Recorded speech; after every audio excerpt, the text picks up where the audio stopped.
Olá pessoal, sejam mais uma vez bem-vindos ao nosso canal, muito bem-vindos nesta quinta-feira, dia 21 de agosto de 2025. E se você ainda não é inscrito em nosso canal, fique atento ao nosso conteúdo.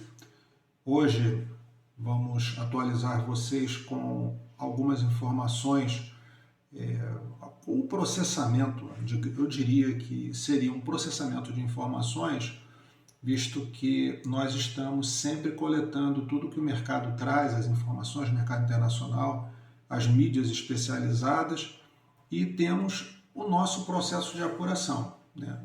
A informação é lançada, nós filtramos de acordo com o que foi trazido, né, em caráter aberto, e chegamos transformamos o informe em informação.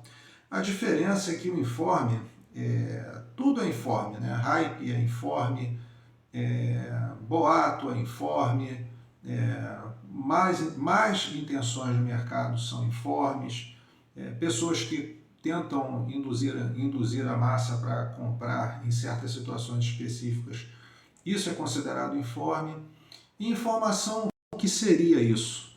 Seria aquilo que de fato é verdadeiro, é veraz, né? Então, essa é a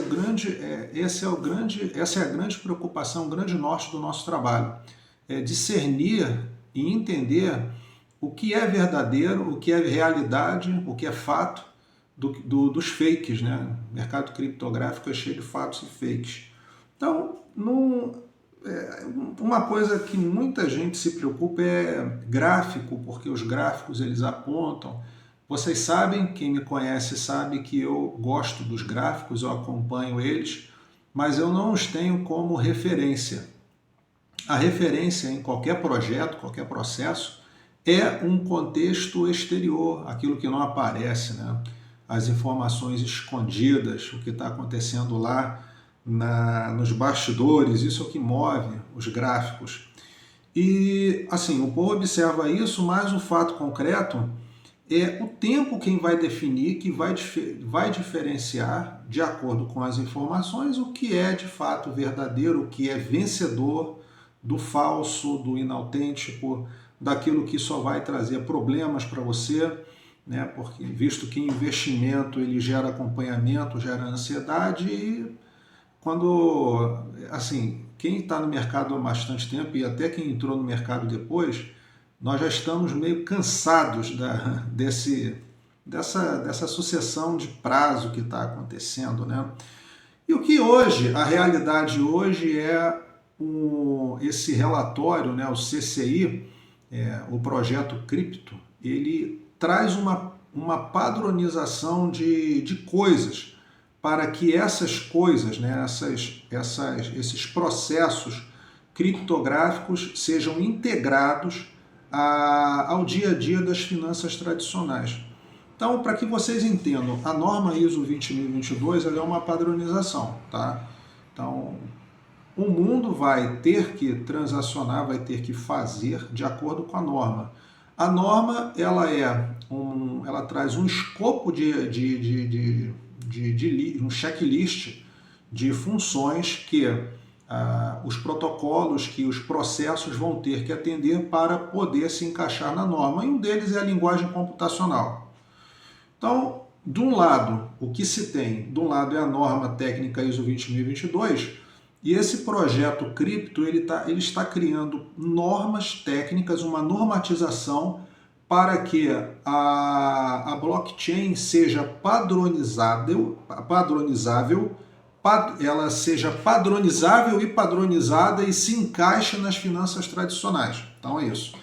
E eu estou lendo o relatório e estou identificando algumas coisas interessantes e hoje eu quero compartilhar com vocês algumas delas, tá? Então, algo muito interessante que está na página 40 desse relatório é um padrão chamado T-Rex. Eu estou conversando com vocês, eu tenho algumas informações de segundo plano, que é mais ou menos, o T-Rex significa referência de tokenização, padrão de arquitetura para referência na tokenização, tá? Então, ele trabalha diretamente com a norma ISO 20022 e os ativos eletrônicos digitais vão precisar se encaixar neste padrão para poder ser transacionáveis. E quando eu falo de padrão transacionável na blockchain, eu estou falando de Ethereum.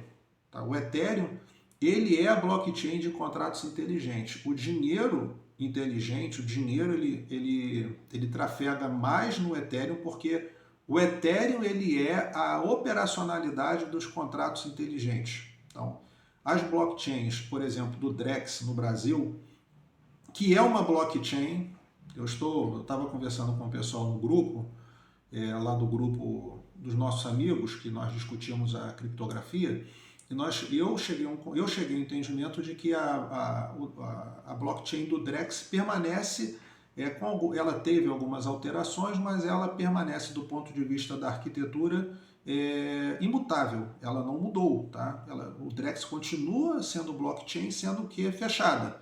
Mas essa blockchain ela tem uma funcionalidade para conectar-se com outras.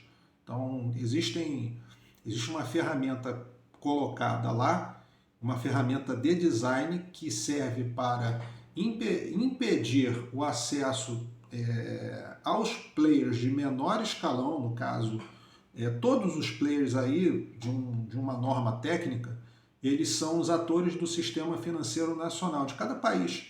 Então, quem seriam esses atores? Seriam os bancos, os clientes, as corretoras, cartões de crédito,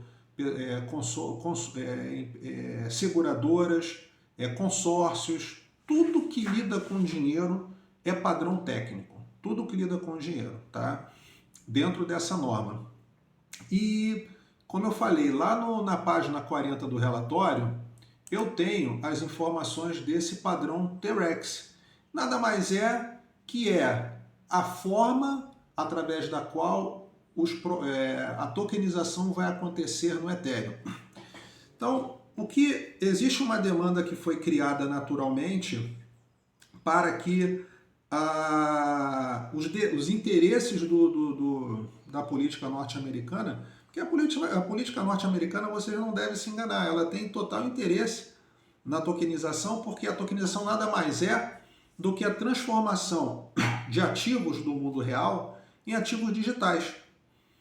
E o dólar, nesse contexto, as stablecoins são ativos do mundo real, que serão transformados em bens digitais com o valor atribuído. Então, com esse dólar digital, com essas stablecoins, eu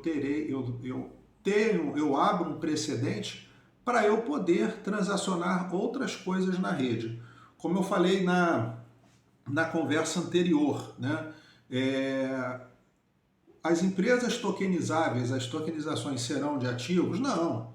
Ativos norte-americanos, não. Os ativos, eles são a ferramenta para a construção da liquidez na rede. Mas essas empresas que farão a tokenização, elas ofertarão prazo. E o que é importante, o prazo, eu estou investido, eu estou focado nos fatos. O mercado ele sofreu uma queda recentemente, e essa queda, existem indícios que grandes venderam, né? A BlackRock fez uma venda de Bitcoin sujeito a flutuações. Isso são flutuações normais do mercado. Mas as informações informações, né? Não é as informações, informações, aquilo que é real, aquilo que tem natureza legal, que tem base técnica e padronizável, isso vem para ficar. Então, neste contexto, que tem utilidade neste novo contexto da ISO, ligado a padrões reais de transação, então, eu preciso de padrões, porque como uma instituição financeira vai implantar uma tokenização? Como uma instituição financeira, ela vai oferecer produtos na blockchain, né? O grande público não olha para ativos digitais, o grande público olha para financiamento, olha para consórcio, o grande público olha para investimentos, principalmente, né, lucros de investimentos. A tokenização